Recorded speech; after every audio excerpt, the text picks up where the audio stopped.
Di video sebelumnya, kita sudah membahas pengertian berpikir kritis dan kenapa kita perlu menguasai keterampilan itu.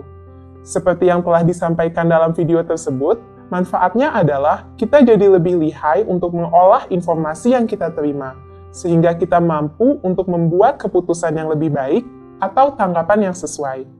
Kita akan mempelajari langkah-langkah yang harus kita lakukan saat menerima sebuah informasi sebelum menanggapinya.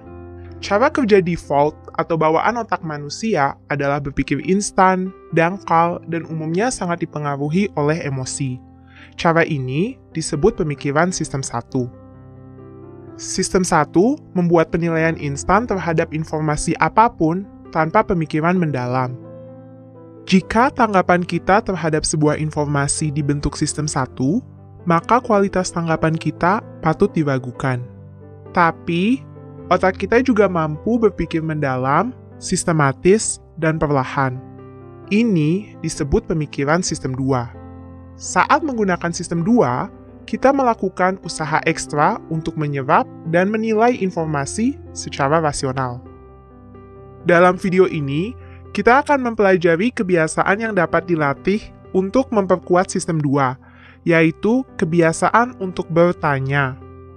Setelah membaca atau mendengar sebuah pernyataan, kita harus menanyakan beberapa hal agar dapat menyikapi atau menanggapinya dengan kritis. Pertama, apa kita sudah betul-betul paham arti atau definisi setiap kata di dalam informasi yang kita terima?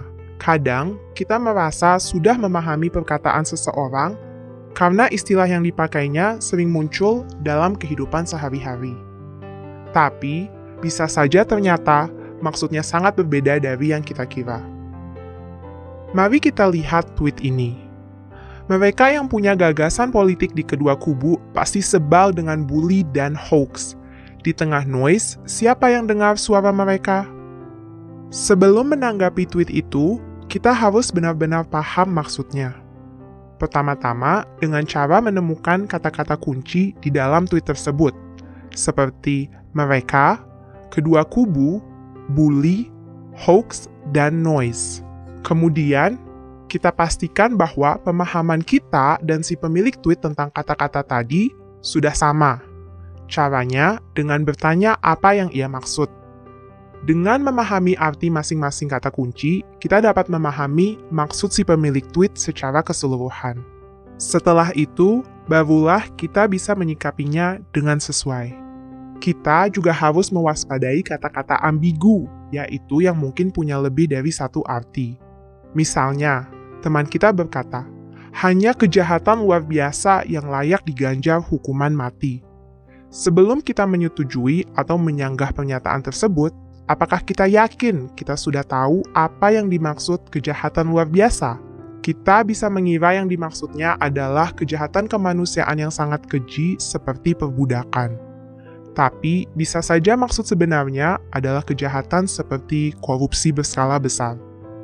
Jika kita menanggapi pernyataan tadi sebelum memastikan bahwa pemahaman kita sama, diskusi sesudahnya akan penuh kesalahpahaman.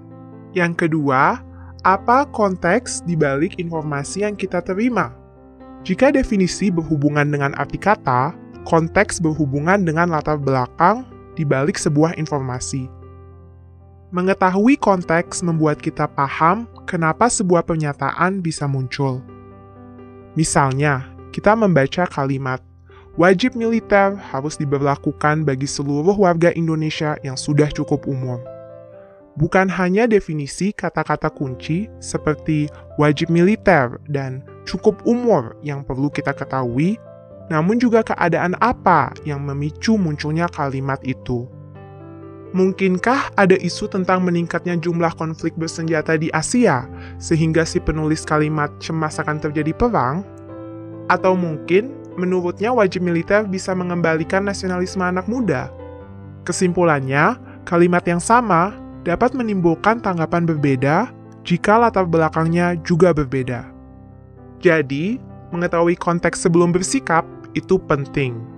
Nah, itu tadi dua hal yang sebaiknya kita pertanyakan terlebih dahulu sebelum kita mengambil sikap akan sebuah pernyataan. Jika kita membiasakan diri untuk mempertanyakan definisi dan konteks, ketergantungan kita kepada sistem 1, pemikiran yang instan, dangkal, dan emosional, akan semakin berkurang. Dan lambat laun, sistem 2, pemikiran yang mendalam dan sistematis, akan lebih sering kita gunakan. Walaupun awalnya proses berpikir kita jadi terasa lambat, namun jika dibiasakan, kecepatan sistem 2 akan meningkat.